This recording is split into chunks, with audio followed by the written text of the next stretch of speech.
I love doing the access bars particularly because it can just do the whole body and you're only really holding their head. I love that in that they're laying there and they're just very relaxed. The spinal flow I love doing as well because it works in a different way again. It's also relaxing. Um, the techniques that come up, like often people will come because I'm quite intuitive as well. If people will come and say, I'm not feeling really good, what do you suggest? And I'll think in my mind, what do they need? And sometimes I'll just do it that way. They may even just need an energy clearing. Like we also are energetic beings. And so we are absorbing stuff all around us all the time. And we have done since, before we were conceived type of thing, because we carry also our ancestral DNA with us as we come into this world as a baby. So there may be stuff there that may be from a long, long time ago, which I've had experience with people too. I've felt that they might have had like a thought in their back, or I can see things that have happened to them in the past. Hey, we're back on Pat Mesede's best-selling author podcast. Colleen McAvoy is here, and Colleen grew up on a farm in rural New South Wales, Australia, and she has a strong connection to the land, to nature, and animals, and she worked in administrative roles at a radiology practice, hospital, and government offices. Her interest is in people, nature, animals, medical treatments, and healing, which led her to obtain training and certification in numerous areas. We'll find out about some of those today. There's Theta Healing, there's access bars, there's Spinal Flow, there's all of these resources available to us, and some things we might not even have heard of, or some we might have heard of and not pursued. So Colleen is here to tell us about possibilities and what can be done to restore harmony within our body, reduce stress, and promote our overall wellness is what we all want. So Colleen, let's talk about it. Glad to be speaking with you. Oh, good day to you. I'm so glad to speak with you too. Thank you for the opportunity. Thank you. And thank you for showing up and being here and sharing with us today. And so we introduced you a little bit, read a little bit of a bio, but what did we leave out? What is your current focus and passion? What has you so excited lately?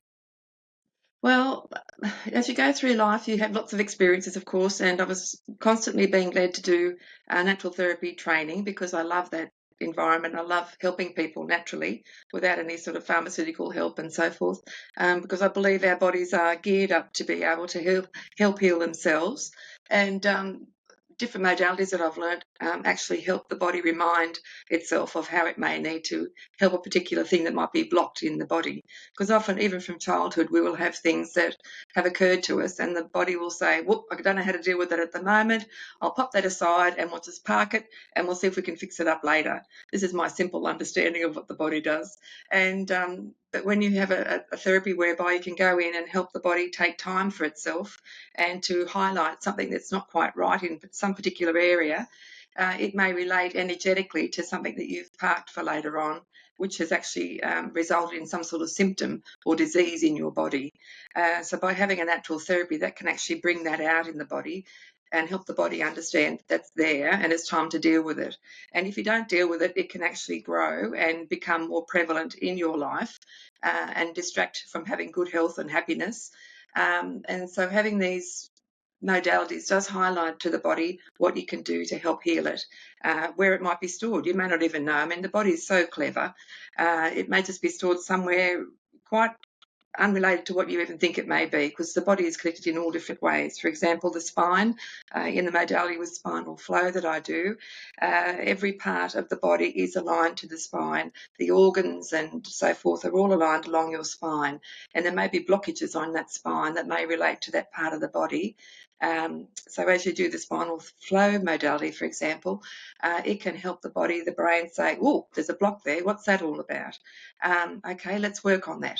So it's actually giving your body time to recognise and deal with stuff, which is fabulous. And usually the modalities that I do are very relaxed and easy. They're not invasive. They're not confronting as such. They're a very, very gentle way to go with the body, because I've learned also the body doesn't want to be assaulted as such by electrodes or whatever.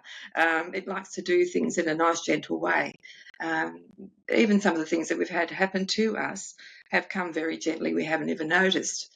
There's things, of course, like a car accident or things like that. They may have been quite an assault on the body at that time. But there's also other things that it might just be verbally. People may have abused you or said something that made you feel small from relating back to when you were a little child. Or we're constantly being triggered. And if we don't notice these triggers, they just stick in your body and it lasts a bit longer. And in one way, shape or form may, in fact, disadvantage your health mentally, physically, spiritually. So being able to take time and to do a modality with them that might bring them out. And we are like onions, as they say. We have lots and lots of layers. So as things are unfolded, there may be other things that may come up. So you may not just have one particular time where you've dealt with something. It may have an underlying thing as well. We're very complex, we humans. So you may need to have different things at different times. Some things relate to different parts of your body that may need to be helped later on. When the body feels safe to actually deal with things too, that can be another point as well. If it doesn't feel safe, it's going to stay in that, survival mode and just stay stuck, perhaps, yes. And so this phase in the stuck range, it sounds like maybe people have slowly tolerated some kind of subtle uncomfortabilities, if that's a term, right? They kind of Yes, put up with these bad situations, put up with not feeling well. And as you said, maybe their body put it aside for later. Well, it's later now, right? It got to this exactly. point. If you don't fix it, it will worsen. And so there's all these healing techniques that you have. And so the spinal flow technique sounded really interesting. And so can you explain, when someone comes to you and spinal flow is the answer, what is the problem? What are the aches and pains that leads someone to say, hey, I am willing to try spinal flow technique? Yeah, some people are more open to, they might have been experiencing natural modalities for some time and they're just looking to try for something different. Or it might be something obvious like hip pain or back pain or foot pain. There might be a particular pain that they're trying to address. Um, stuck necks. People often will have a sore neck and they don't know why. And a lot of it's to do with computer work. We do so much computer work in a lot of our lives these days. Or even just looking at your mobile phone. I mean, you're holding your head at a certain position and it just gets, your neck is being strained constantly. Oh, Um, yeah. so the Spinal Flow Technique was developed by a chiropractor in Australia, and it's a lovely modality.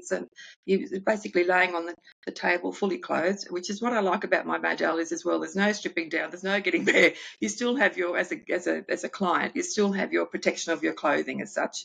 And so you lay down flat on the massage table, face down in the massage hole thing, and it's just a general process of touching certain points on the head and the lower back. And those points are like a trigger point for the brain to sort of tune into. They're like an energy point. And interestingly, with spinal flow, it has some of the points that are the same as with the access bars treatment. The access bars just deals basically with the head points again. And some of those are the same as the spinal flow ones, which are interesting. Because the body is all connected, obviously, so things are going to match up with different modalities at different times. So it's a very relaxing process. And with that, the spinal flow, you're looking at people's breath while you're doing the process. You're seeing how they're breathing. Because, again, when you're in that fight-flight sort of mode where you're holding together and just being strong and surviving, you're often not breathing properly. You're often holding, just breathing from the top of your chest type of thing. And when you're doing the spinal flow modality, you're watching for people's breath as it's going through. And when people are really open to this, their spine actually does get a flow. People start to move and they start to release. And it's fascinating when people are open to it. Some people don't do much at all. I'm a bit like that. I just kind of, I'm there. I guess I'm processing things, but I don't notice a major sort of movement. But a lot of people get on there, and sometimes you've almost got to hold them on the table. They're releasing so much stuff. Because some people have been through some terrible ordeals in their life, and not just at one occasion. They may have had a whole lot of things happening. So whatever comes up, you're just sort of open to it, and you're providing that safe space for them to be able to have that time to release. They probably don't get that at any other time unless they go to another sort of therapy type thing. I'm not saying I'm the only one that can do things for people. But often you're marching along every day, doing your day in, day out, and just to take time for yourself, just to let your body be and do what it needs to do, can be really, really powerful. I've seen some wonderful things with people, and sometimes it brings me to tears that I'm so happy that I've been able to facilitate with their healing, and they're doing the work. It's not me. I'm just facilitating a nice space for them, and whatever I'm doing is just helping them to help themselves, which is it's very humbling. And children are they're so open to all this, because as we've grown up with and into adulthood, we just tend to be that survivor mode, and have a bit of a barrier going, and we're strong and so forth. But children are just so open to it. They're beautiful. They can have things happen like this, whereas adults might take a little bit longer. It just depends. Everybody's different. Everybody's experiences are different. Everybody's unique, really.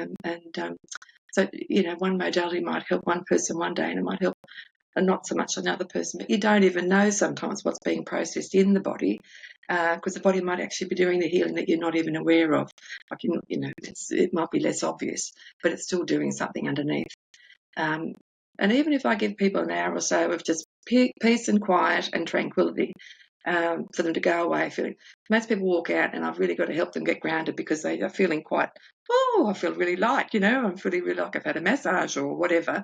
So sometimes it takes a little while for them just to ground themselves, and just to come back to, I'm going back out to the big wide world again. But yes, it's all very gentle, very non-invasive, and done with a lot of love in my heart, that I hope that they get the best result for them for that time period, that their body can go off and do what it needs to do. Some people do come back for more treatments, which is great. That's what they need. That's what they want. They're very welcome. But it's not one of these environments where you're like a factory, where you're coming in and having something done, then you come back again and again. It's not like that. It's whatever the people feel like they need, and what they'll come back for, type of thing. So yes. It sounds like we all need to take care of ourselves better and pursue some of these techniques. And so there's the spinal flow technique, and I know you said everyone is different, everyone has different needs, but as far as raising some awareness of what's possible, are there like a top 2 or top 3 techniques, or are there some of these modalities that people just need to know about?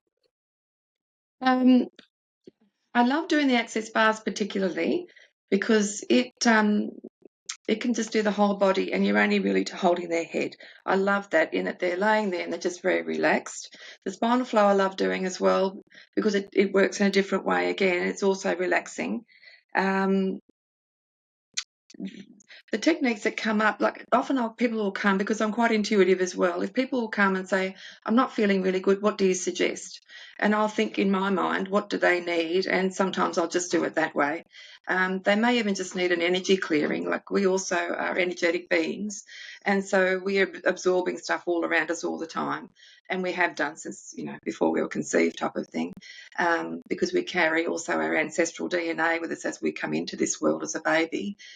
So there may be stuff there that may be from a long, long time ago, which I've had experience with people too. I've felt that they might have had like a thought in their back, or I can see things that have happened to them in the past.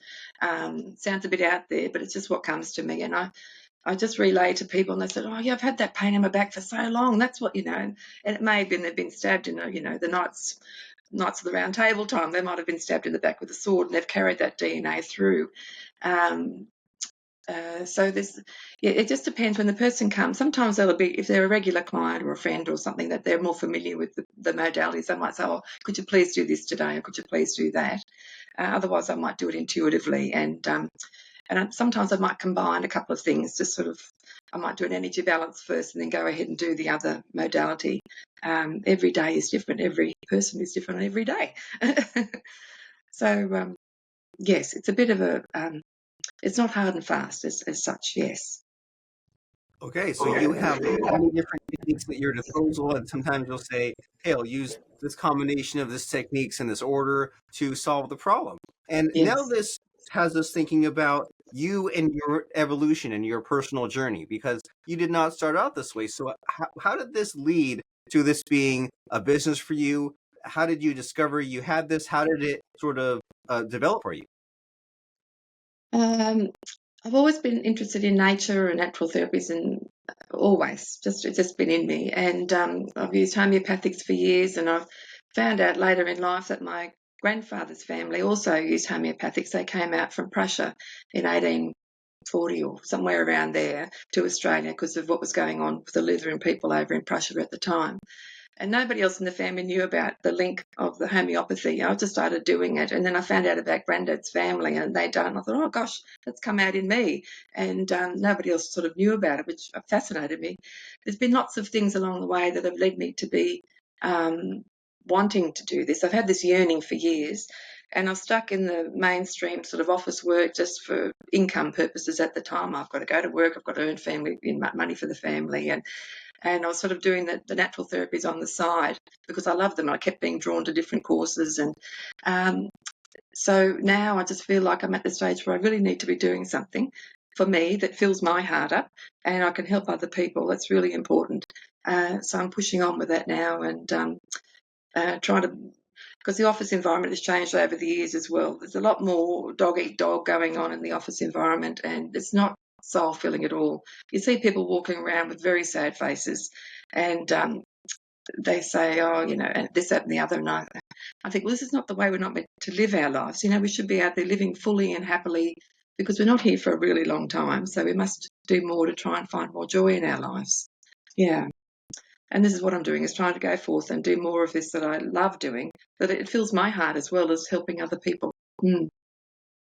Very nice. You're right. Life is too short to not pursue your passion and to not help people. And so this book that you're a co-author with Pat in is called The Path to a New You, and your chapter is called How to Be Happy in an Unhappy World. And in our last few minutes here in our conversation, what kind of an urgent direction can we give to people to go and get this book? Because it's so easy to say, okay, I learned a couple of facts, that's nice, I'll move on with my life, nothing changes. But we want people to get your book and flip through it and find out about all these possibilities that are in front of them, right? Reiki, energy healing, fix, etc. And so what kind of message do you have for someone who's maybe on the fence or says, oh, I'm not sure if I want to get this book? How do we push them to get this book? Well, I think people are searching, and they're doing a lot of searching to try and find something that might help them. And whether they're public about it or not, they might just want to buy a book to see if that gives them a bit of self-help or self-development, as they call it. So this book, I think, is fabulous in that we've got a number of different authors, and they've all coming from different aspects of what they might be trying to relay to the reader. So I think it's a great, not general, but it's got a number of different topic type things that they can tune into, which often relate to another person's chapter, which is fascinating how it's all pulled together. So I think really it's not expensive by any shape or form. I mean, some books are well over $50, and you buy those, you really got to want to have these ones. This book is really very affordable, and it's an easy read, and it's I think, and written by some lovely people. I think people would get a lot out of it in all the different topics that are covered within the book.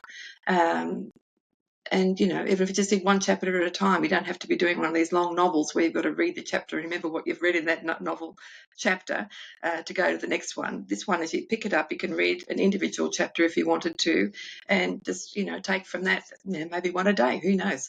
But yeah, I think it's a lovely idea, and especially coming up to Christmas. This just leads me to think it's a great little stocking filler. I just thought of that. Yeah. Good.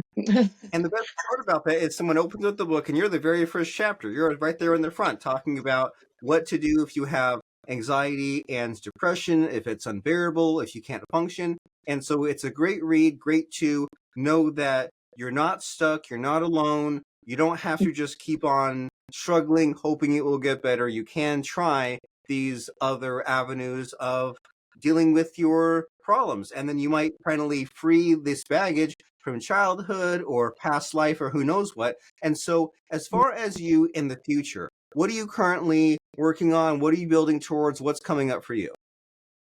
I've actually got my finger in a lot of fires at the moment. I'm just exploring so many projects, it's crazy. So I'm actually, another book I'm going to write, which I've been promising myself I'm going to be writing for 10 years. I'm going to be writing that. It was about a month that I took myself away because I was struggling with my life at the time, and all the things, it wasn't me so much, it was what was going on around me that I was having to deal with. So I took myself away for a month overseas to Italy and to Spain and did all sorts of things there and had some amazing experiences. So I've been promising myself I was going to write the story about that. There was another book that was made into a movie, and I thought, my story's better than that. I've got to get this out there. So that's one thing that I'm working on. I'm also working on some online entrepreneurial type things as well, tapping into that and seeing if that might be another way to, instead of having my office work that I have been doing, to do some style of other work in my life, to explore that. And doing more natural therapy work, of course, with people as well. And I'm learning also how to do it all online. Like, you can do some things online. One of the things I do is it's with a frequency device, and you can do that remotely. You can do that to the other side of the world. It doesn't have to be a face-to-face environment. So I'm learning how to do all these more modern day, I suppose you want to call them, ways of doing things, rather than having to be face-to-face with people or having to physically go somewhere. You can do so much online now, which is incredible. And it's, very, very, once you master it, of course. That's the other side of it, is knowing what you're doing when you get there.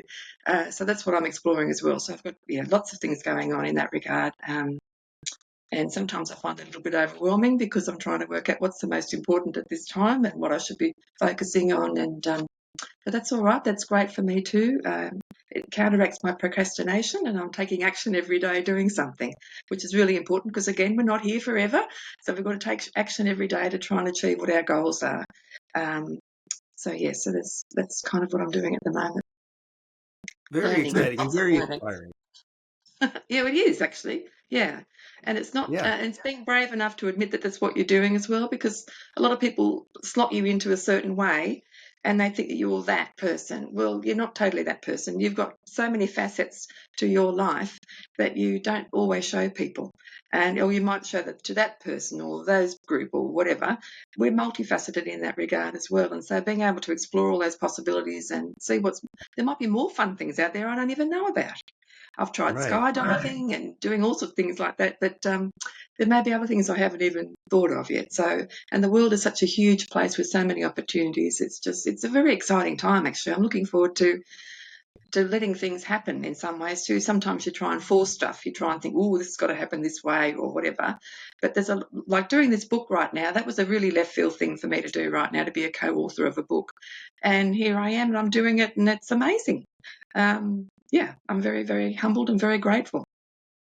And it's an exciting time ahead, and I'm excited for you, and I'm proud of you for what you have expressed in your chapter. And so when people read that chapter, at the end, there's a link to your website, which is healingbase.org. And what will people find when they go there? That website is a little bit of a chrysalis at the moment. There's a little beautiful butterfly waiting to come out. I need to revamp that, but it gives you a starting point. It tells a little bit about the therapies that I do. It gives my contact information, and but there is a bit new and more improved one on its way, with a lot more things, because I have a lot of things I want to add into it. For example, the fix snaps that I've mentioned in the book, they help people. It's made from the hops flour, and that has bitter acids in there, and that actually helps with the thermogenesis in the body to burn off the visceral fat. And a lot of people are carrying visceral fat these days, which is not healthy. It gets around the organs and can really cause problems. And so that's an amazing product, and so I want to include that on my website. I haven't got that on there yet, and so there's a lot of development going on with the website, but it's a starting point, and there's a new and improved version coming. Very cool. Well, it gives you something to start with. And what you've been speaking with us today, it's all very exciting stuff here to get us to restore harmony within our body, reduce stress, experience improved energy flow, mental clarity, emotional stability, and through energy balancing, meditation, healing techniques. People need to know about this stuff. And if you try it, you don't like it, that's fine. But so many people haven't tried it, don't know about it, and could benefit from having this added knowledge of knowing what can be done, because life does not have to be miserable. You don't have to suffer. You're not stuck in your present situation. You can be happier. You can be more excited. You can have good relationships. You can be satisfied and fulfilled. And the first step is educating yourself. And also a lot of what you've been speaking about here, Colleen, is self-care, is to maybe spend a little bit less time on the cell phone and spend more time in quiet, relaxing, meditating, feeling better. And the very first step here is check out the book, The Path to a New You, and check out Colleen's chapter at the very beginning of that, which is called How to Be Happy in an Unhappy World. And then once you get to the end of that chapter, check out Colleen's website, healingbase.org. And so as people are going to that next logical step there, Colleen, it's time to put you on the spot a little bit and ask about a fun quote or lesson that has helped you in business or in life that you can then pass on to us. So what comes to mind for you as far as an interesting quote or lesson? The quote really came, and it's quoted in the book, actually, in the chapter that I wrote, and it was to do with the sadness and loss of my dad. It really came to me at that time that life is as it is, and what are you going to do with it? And that's kept me going from then. This is sort of 7 years ago, went bang right in my head and said, wow, it is as it is. What are you going to do with it? I mean, you can't change a lot of things in life. What are you going to do with it? And every day that's been coming up. Now that I've sort of acknowledged it in my mind, it comes up every day, and I think, okay, it is as it is. What am I going to do with it? And it might be a happy thing. It might not necessarily be a bad thing. It might be a happy thing. It might be how you can enhance that happiness in whatever it is that has come your way. But yeah, so that's my quote. It is as it is, and what are you going to do with it? Yeah. I love that. And with that, we'll sign off and we'll say goodbye, and we'll think about that quote and think about what you presented. It is as it is. Now, what are you going to do with it? And for now, what you are going to do with it is check out Colleen's chapter, How to Be Happy in an Unhappy World, in the book, The Path to a New You, co-authored with Pat Mesiti. You can find it on Amazon. Check it out. You'll love it. And thank you very much, Colleen, for stopping by and telling us what we need to know and helping us out. I really appreciate it. Thank you so much, Robert. I really appreciate it too. And all the best to everybody out there that's watching.